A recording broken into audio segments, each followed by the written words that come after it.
Good evening. I apologize that I'm speaking in English, even though I have been associated with Polish co-fighter combatant for a quarter of a century now, Dr. Niedzwiecki. Why are we here tonight? Why are we as scientists talking about politics? Why are we in Auschwitz?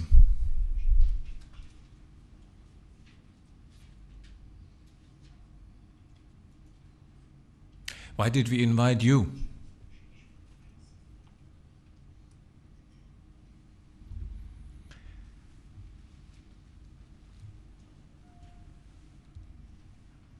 It didn't start with politics. It started with a medical understanding, a new medical understanding about a disease that, if it continues, will kill every second person in this room, every second man and woman in Auschwitz, in Poland, in Europe, in the industrialized world. Cardiovascular disease, heart attacks and strokes. This year it is a quarter of a century that I made a discovery that promises to greatly reduce this disease, possibly even makes it largely unknown in future generations. I shared this discovery with a two-time Nobel laureate, Dr. Linus Pauling. He supported it. We were both enthusiastic. We thought we're going to conquer the world with this fantastic message. No more heart attacks, no more strokes.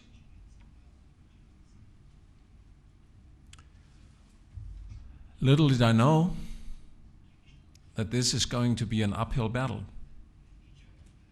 Here we are, 25 years later. We're still fighting for the acknowledgement, for the acceptance, for the implementation of this discovery to the benefit of millions of people. Why is that? We thought everyone is going to embrace us. So my life over the last quarter of a century became like a Sherlock Holmes story in history. Who are the forces that don't want this truth to be known?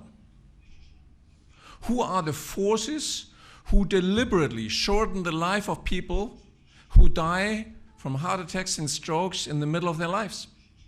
Who are these interests behind these decisions?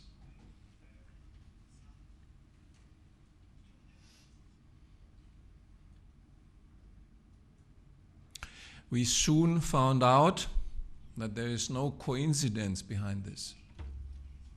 These are corporate interests that put profits over life. And the more we understood, the more I understood, the more I saw that they are largely at home in my country, in Germany. At the time, the largest export nation of pharmaceutical drugs.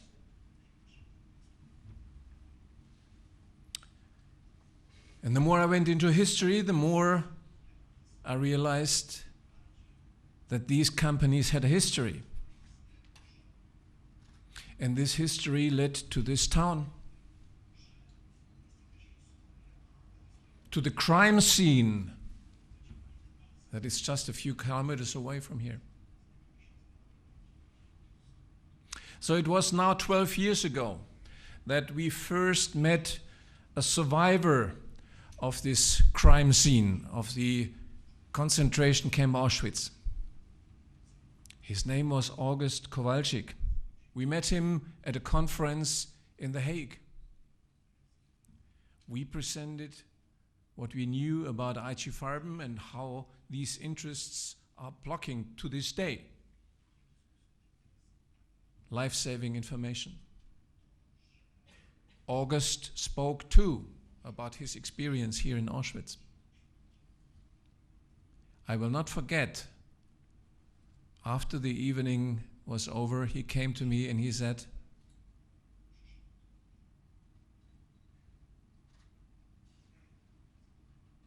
"For almost 6 decades, I have been asking why.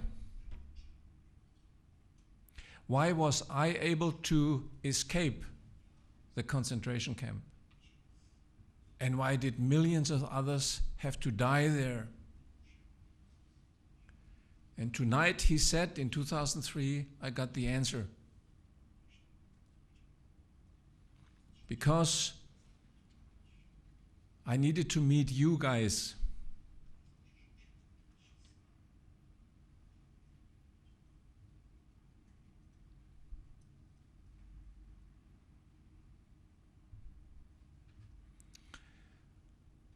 Four years later, a group, some of them are still here, of the survivors, gave us what I consider one of the most prestigious awards, the Relay of Life Award, to continue the work. Some of them are still here, and we are honored to have them among us.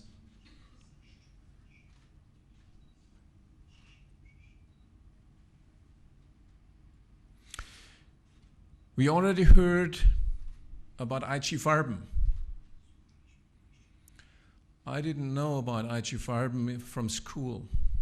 I had to become 35 years old before I first heard about IG Farben. There were interests behind this erasure of this name from the history books, behind the reinterpretation what happened here. So my talk in the next half hour will be about connecting our lives as researchers, the battle for the truth about eradicating some of the most deadly diseases of today, with the history of this town, the history of the concentration camp Auschwitz. I gave my talk the title, Liberation of Humanity from Heart Disease. Part 1, understanding the forces that prevented mankind from living with heart disease already today. This is a picture of Charlemagne. It could be any emperor in history. Two symbols of their power. On the one side, the claim to own the world, under whatever pretext. On the other side, the sword, to make sure that this claim becomes reality.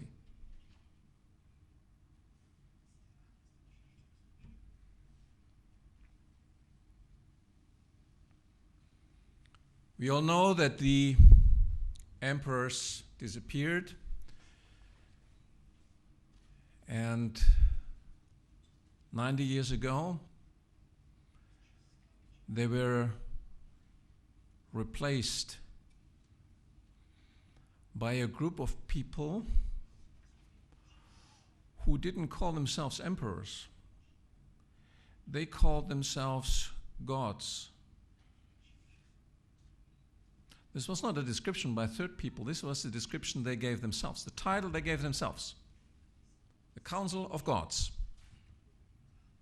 These were the directors of Bayer, BASF, and Höchst, who just had decided that they unite their divine power to rule the world.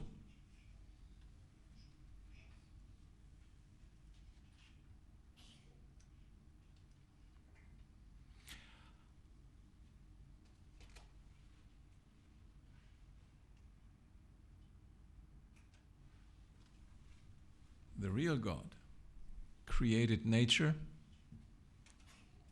to to be used by us, free of charge. The new gods of IG Farben, they had other ideas. Their plan was to reproduce nature, the molecules of nature, and using a trick. We'll talk about that trick later, called patents. They created a monopoly on these reproduced products. The next step was that they sold these exclusive products to the mortals at a price arbitrarily determined by themselves.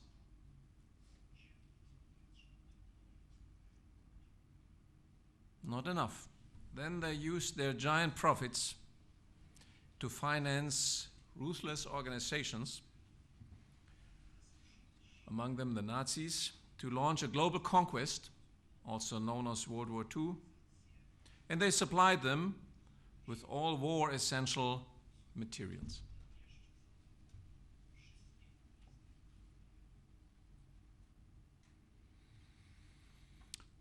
Give you two examples how that principle worked. This is a willow tree, everyone knows that. The bark of this tree contains a substance called salicylic acid. This is the molecular structure they found out. Then they modified this structure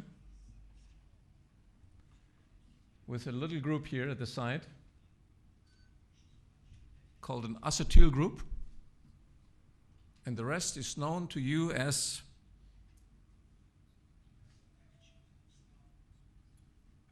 aspirin. Acetyl salicylic acid. Copying nature, patenting it, and controlling the world. Take this plant, not so common here, but more in Latin America, the coca plant. They modified the molecule called cocaine and opened the global market with anesthetics.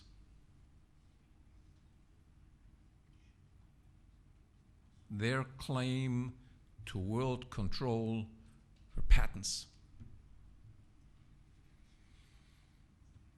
They didn't keep those things secret. They published these formulas in the annuals of the German Chemical Society. Each of these books is full with formulas. Some of them the world had seen before, most of them the world had never seen before. Tens of thousands of substances, of course, before they were published, they were patented by Bayer, Höchst, and BASF. One book? No. Many books. These are the sorcerer's handbooks, the basics of power, of world power, from the 1860s to the beginning of World War I, when most of Europe was agricultural. These guys were playing gods by understanding, analyzing, reproducing, modifying nature.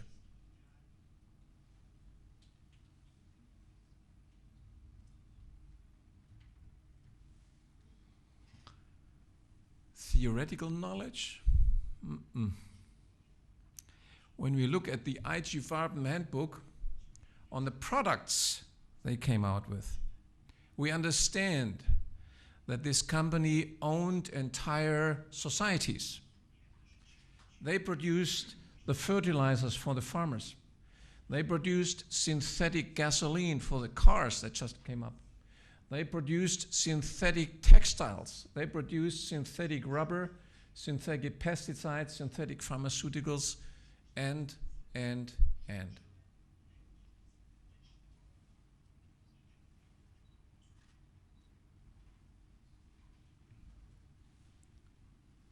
What's the significance of patents? As I said before, it's a trick. Normally, one would say if there's a discovery made that is really beneficial for mankind, we should share it openly. Unless you make sure that there is this trick called patenting. In that case, you are the sole owner of this new molecule. Quite fitting, because you are God. So why should you own this molecule?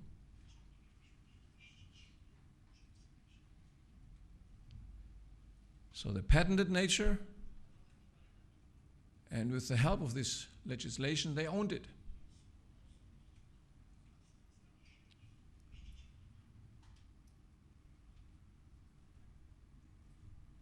So, and with this business model, it was very clear what they needed to do. They needed to make sure that the patent law is accepted in every country in the world. Now, who would voluntarily do that? No one. So it was necessary to convince these other governments, in quotation marks, to accept the same principles.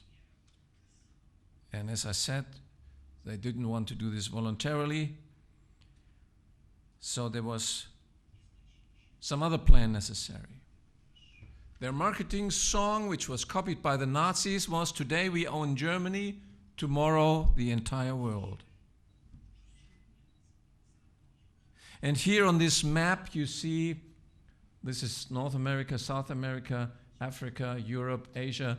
All these little dots that you see here were subsidiaries of the IG Farben cartel. It was a world octopus.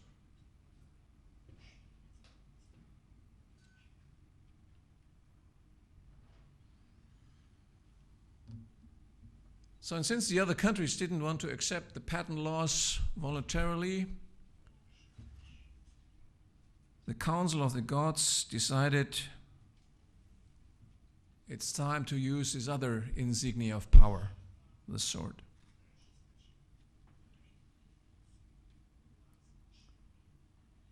We already know that they financed the Nazis' rise to power in Germany as a first step.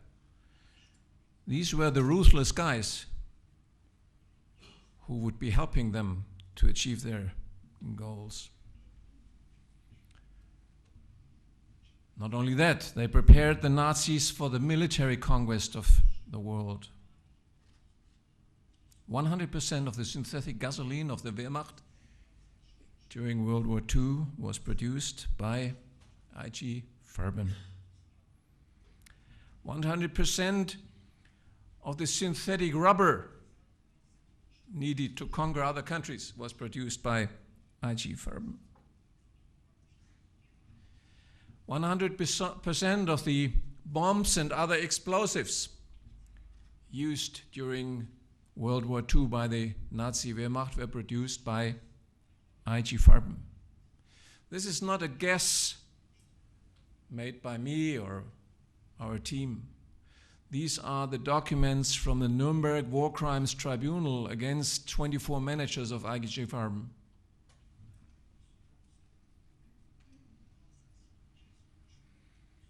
And IG Farben delivered the bombs to accomplish this: the destruction of Rotterdam, the conquest of the Netherlands, to accomplish the bombing of Paris, of London, to accomplish the bombing of Stalingrad and conquest of Russia. So one could say, what a bunch of ruthless guys. Destruction was their goal. Destruction was a means to reach the ultimate goal. And this ultimate goal, we heard about it, the goal of the Nazi Farben coalition was to establish a European Reich under their control as a launching pad for the conquest of the world. IG Farben received as war booty all essential industries in the countries occupied by the Nazi Wehrmacht. And this is why the Farben managers were sentenced in Nuremberg for the all-out plundering of European industries. We know this. The advice of IG Farben to the German government how the future of Europe should look. Also a document from Nuremberg. The title of this document is not Great Plan. It starts with the position of the German patent law in a European economic sphere under German leadership. Does that ring a bell to you?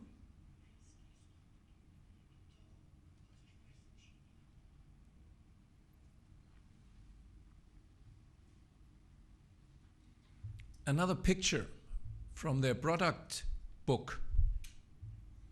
Fascinating. It shows you the Lego principle of these guys, building little things to control the world. From limestone, from coal, and from water. These are the three substances here. Kalk, Kohle, Wasser in German. They create this fascinating tree. And like a Lego tree, there are acetyl synthetics, vinyl synthetics, synthetic rubber, synthetic fabrics, photographic films, paints, varnishes, synthetic oils, styrol synthetics, etc. Fantastic. Why am I showing you this picture? I want you to remember these three words, lime, coal, and water, when we go to the next picture. On April 7, 1941, the IG Farben gods decided to come to Auschwitz. This is the founding document of IG Auschwitz. Gründung der IG Auschwitz. April 7, 1941. And what do we read? I'm going to read in German and then I translate it. Darin liegt der entscheidende Grund, dass das schlesische Buna-Werk nicht wie ursprünglich geplant in Breslau, in Wrocław, sondern in unmittelbarer Nachbarschaft zur schlesischen Kohle errichtet wird. In other words, the Silesian coal fields, coal mines right here, was the reason why IG Farben chose Auschwitz as the site of their IG Auschwitz plant, right here in Monowitz, and why it wasn't established in Wrocław.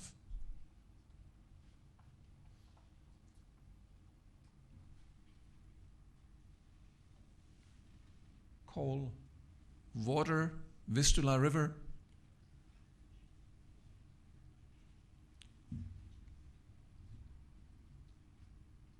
This is how it looked. The industrial plant of Monowitz, just about a kilometer from here. And of course, with 8 kilometers in length and 3 kilometers in width, it was a tremendous challenge to build this plant. So they needed slave labor. April 41, the decision to go to Auschwitz. In October 41, the Camp 1 was already too small and they needed a large camp called now Birkenau. And of course the Nazis, they piggybacked on this death machinery and they said, oh, great, there's a death machinery, a gas chamber, there's a industrialized extermination camp. So let's bring our racial aspects in this too. And we all know a Wannsee conference followed about 10 months after this decision was taken because the machinery was there for mass killing. The IG Farben gods also perfected one of the most unethical businesses of all time, the pharmaceutical investment business with disease.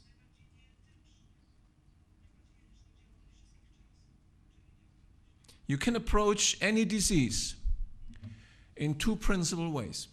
Either you try to understand them at the cellular level and find ways to prevent or to correct them, or you ignore all that and you just pretend to the patient that he or she recovers by masking the symptoms. If you are in the business of producing pharmaceuticals, the last thing you want is that a disease disappears, because then your market is gone.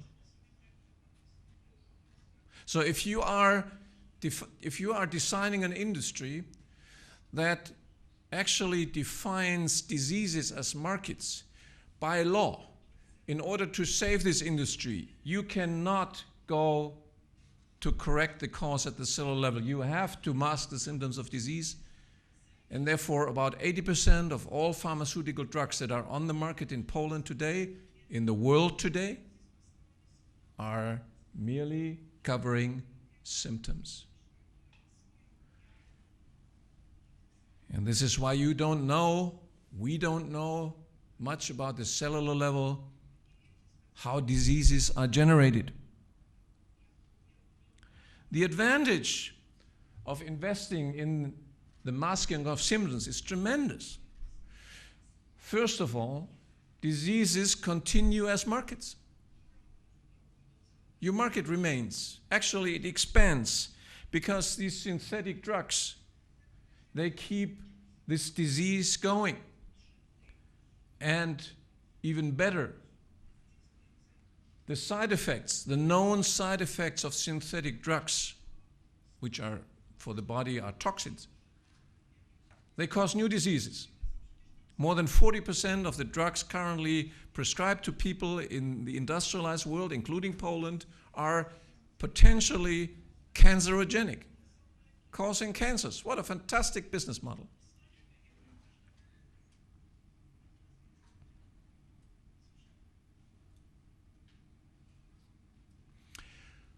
We are frequently asked, Dr. Rath, Dr. Netsvicki, what you are saying is that there's an industry among us that doesn't care about the life of millions of people.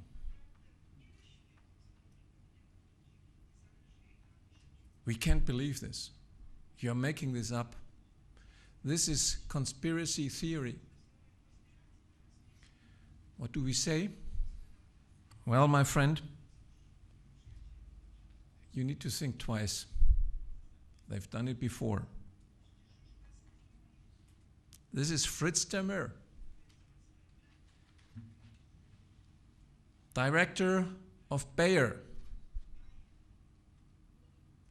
the largest pharmaceutical company at that time, convicted in Nuremberg on July 29, 1948. We already heard it. For the most severe war crimes there are. And where were they committed? Right here.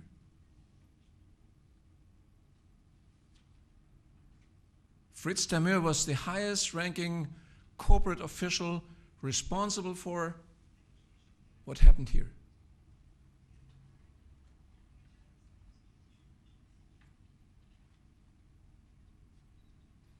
Imagine how many billions must these corporations have paid over the past 7 decades to hide their criminal past, to keep what you hear tonight out of the textbooks of history.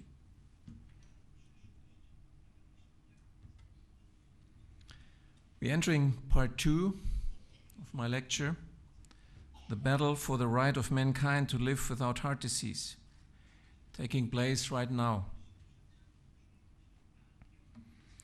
Cardiovascular disease, heart attacks and strokes, is the single largest epidemic of our time.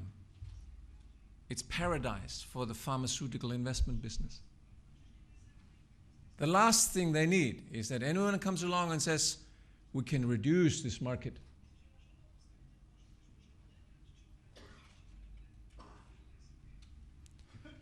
So they don't care that some of the most intriguing questions cannot be answered by their business models. They tell us that high levels of cholesterol are damaging the artery walls, thereby causing the plaques, the deposits that cause the infarctions in the heart and the stroke. Now, cholesterol in the body of a human being is the same in every artery, whether it's the coronary artery or the artery of the liver or the spleen or the brain. It's the same level in the arteries and veins. So why in the world do we get heart attacks and not nose attacks? Or ear attacks or kneecap attacks? Why in the world do we get atherosclerosis, hardening of the arteries, but not venous sclerosis, if the cholesterol levels are the same? So something is fundamentally wrong. In other words, it's a lie that cholesterol is the initial step of cardiovascular disease. It's just a hoax. It's a marketing hoax by the industry that wants to sell cholesterol-lowering agents.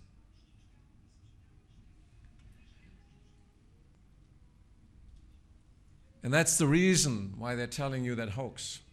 That is a curve that signalizes the rise of one drug category only, statins, cholesterol-lowering statins, from 1990 to 2010.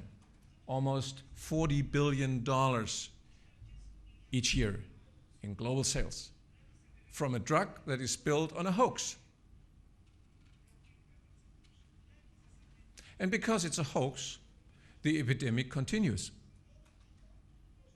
If these drugs would work, would actually go to the root cause of the disease, we would get rid of this disease. This is not the case. So in 1992, I made a discovery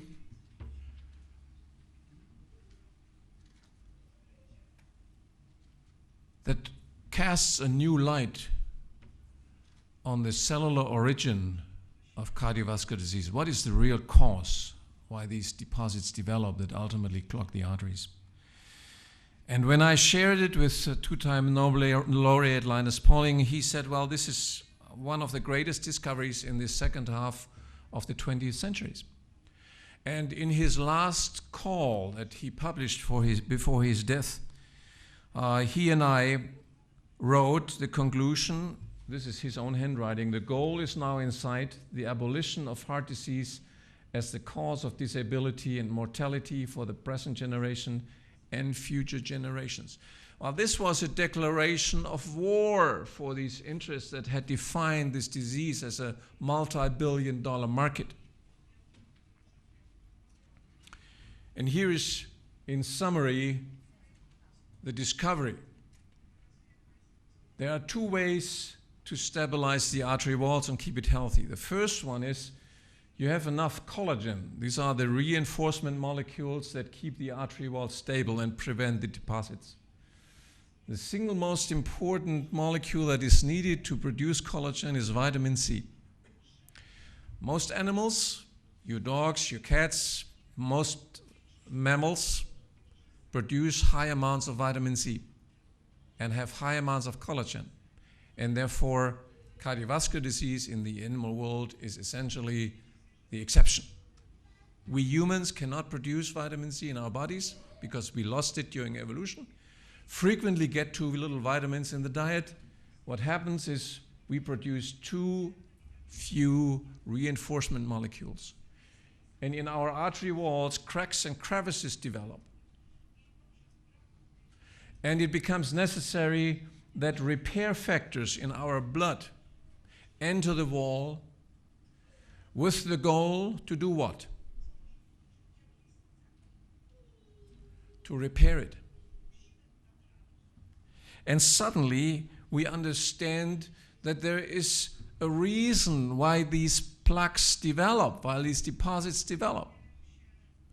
It is initially something good that wants to mend a weak artery wall.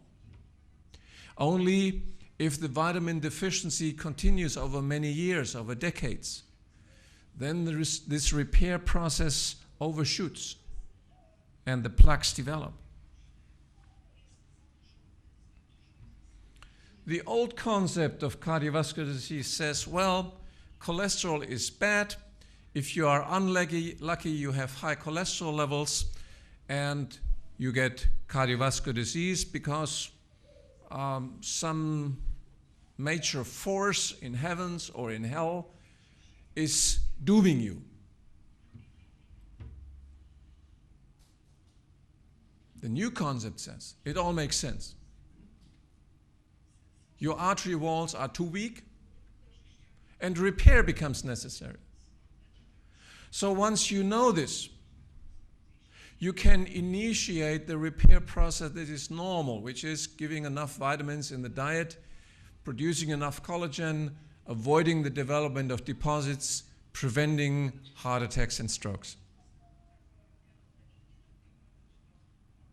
It's a regulatory principle of nature we need to understand, and that will lead the way to the reduction of disease. Theory, no. 19 years ago, we already documented that micronutrients help to prevent the further development of atherosclerotic deposits, and in some cases can make them even disappear. This is a human heart taken with a computed tomograph, and this is the calcium deposit in the left coronary artery because you look inside the body from below. This is before the micronutrient program. This is 1 year later, the same patient, the same heart, the same left coronary artery. The deposits have disappeared. In the meantime, we know that this is not one study. In 2013, a study was published summarizing 247,000 participants. High vitamin C blood level resulted in 38% reduction in the risk for stroke. An analysis of 293,000 participants over 10 years showed that 700 milligrams of vitamin C per day resulted in 25% decrease of cardiovascular disease risk. Considering the fact that 17 million people are dying each year from cardiovascular disease worldwide, the simple measure of this alone would save 4 million lives each year.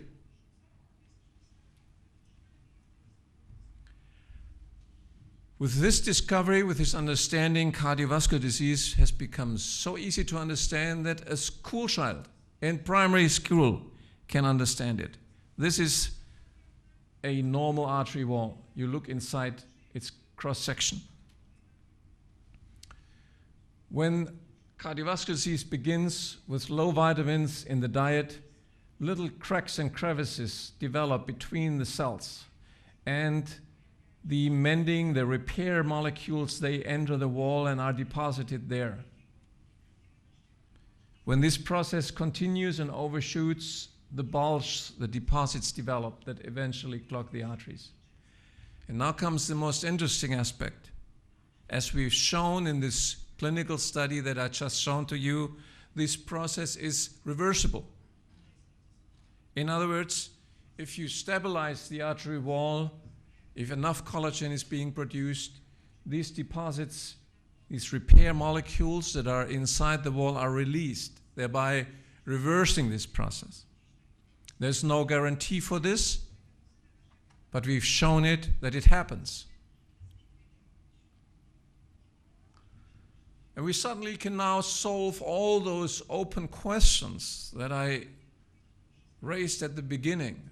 Why we get infarctions of the heart and not of the nose, why we get atherosclerosis and not venous sclerosis.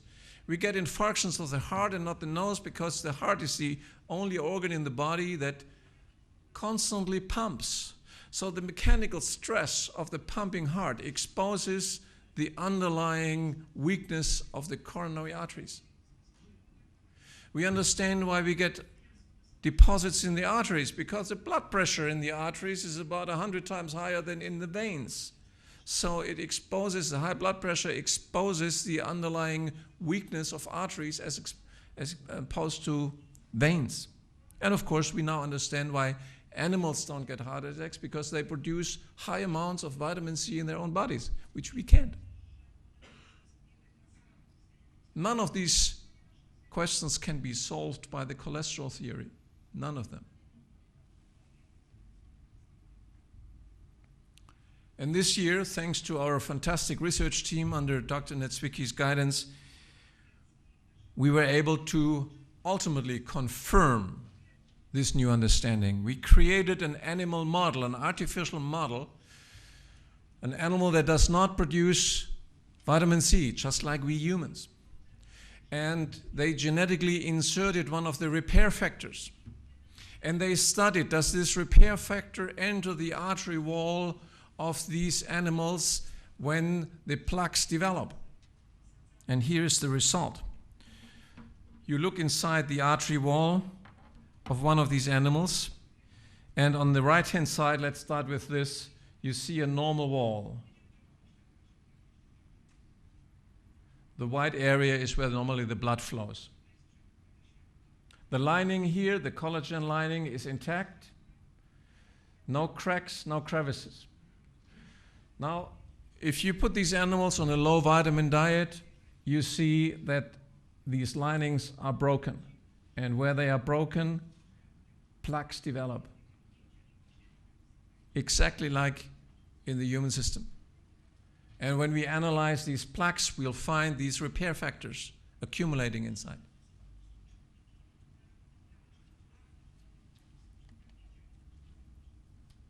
This is a genetically modified animal model. The highest level of scientific proof there is, higher than any clinical study, because you outlaw any variables except the ones you study. So there's no possibility to scientifically dispute these results.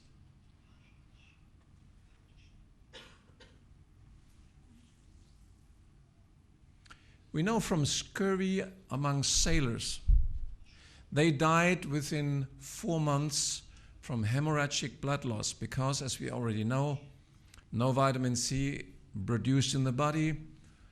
On the ship, the sauerkraut was gone after 4 months, and they died from arteries breaking open. First, bleeding of the gums, then internal bleeding.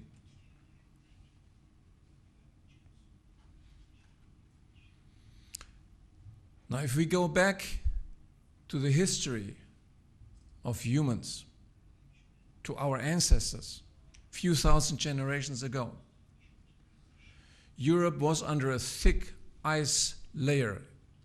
We call this the Ice Ages, lasting between 20,000 to 80,000 years.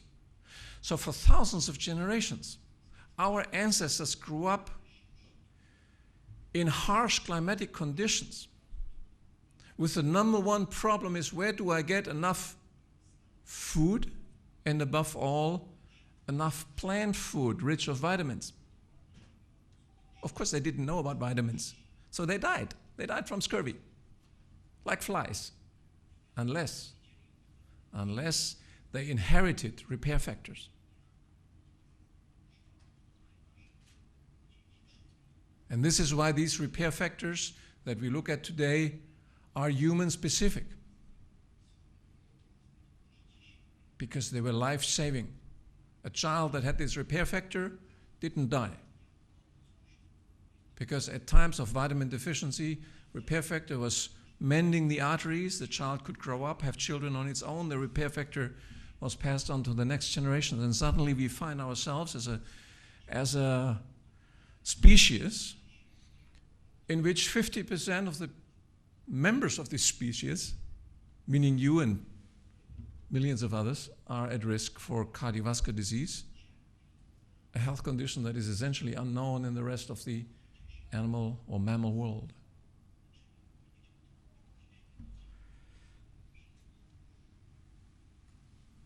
Understanding scurvy as the biggest threat to the survival of the human race in the past is the key to the eradication of cardiovascular disease in the future.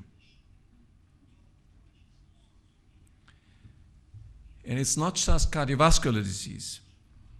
Once we understand now how diseases are originating at the level of cells, we understand the role of micronutrients, we induce this. We are going to the root cause of the disease. We are correcting the deficiency at the root cause, many cases micronutrient deficiency, and we are reducing these diseases for this and future generations. And of course, once diseases are reduced, then the business with disease becomes redundant too. And because the market is so giant, we were faced with one of the largest oppositions of all time, certainly the largest one in the history of medicine.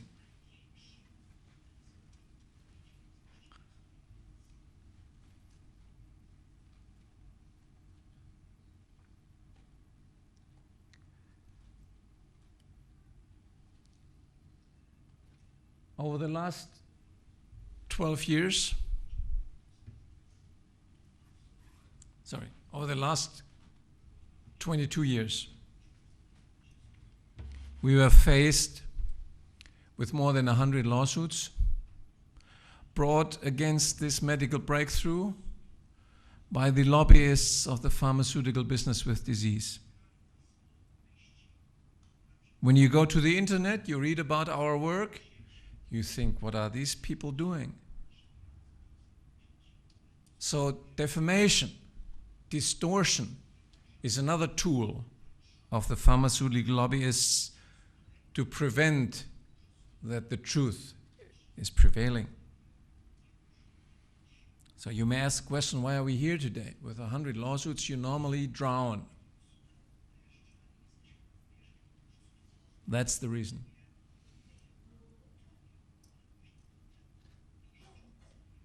If you have any questions whether you should believe us or not, the fact that we are here today should give you the answer. So the court bans, they failed. The discrediting has failed too. So the only thing they can do, the only weapon that is left in the hands of the status quo, wanting to protect their giant markets, is this: corporate dictatorships. We heard about the Brussels EU, but right now, some of you may wonder, what is this transatlantic agreement about that they are talking? Well, it's all about the same. Establishing a global network of corporate dictatorships under the pretext of free trade and harmonization of trade standards. In other words, you're not allowed to put more than 500 milligrams of vitamin C in a pill. Some of the micronutrients that are life-saving for millions of people are completely banned. Not because they are dangerous for human health, but they are dangerous for the investment business with disease.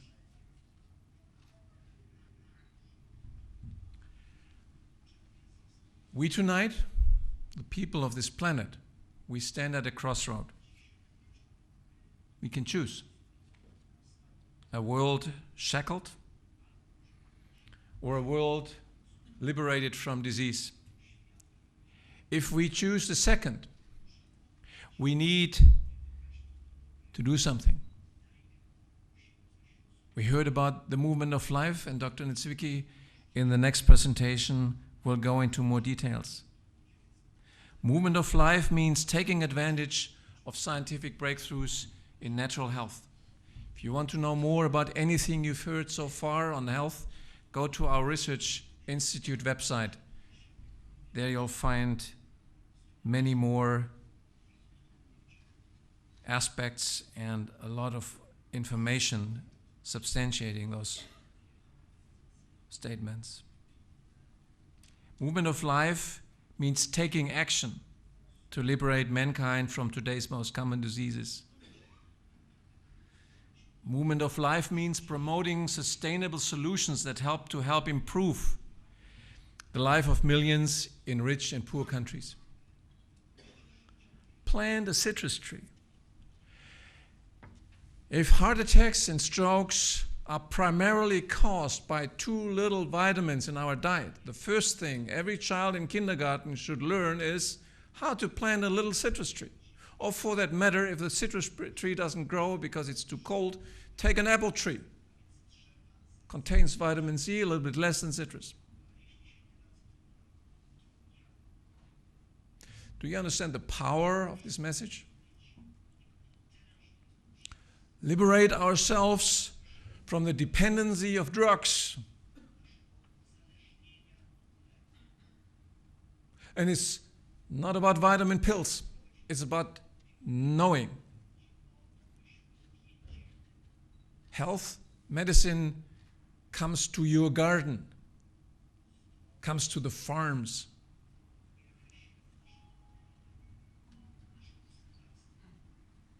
You remember this map from IG Farben, how it controls the world and how it claims the entire world? Well, what about this? With the help of the internet, with the help of an organized campaign, spreading this word, eradicating heart disease by planting citrus trees around the world, saving millions of lives and billions in healthcare costs. The movement of life is about creating effective and sustainable local projects that gradually replace global monopolies and terminate the economic and political dependency associated with them.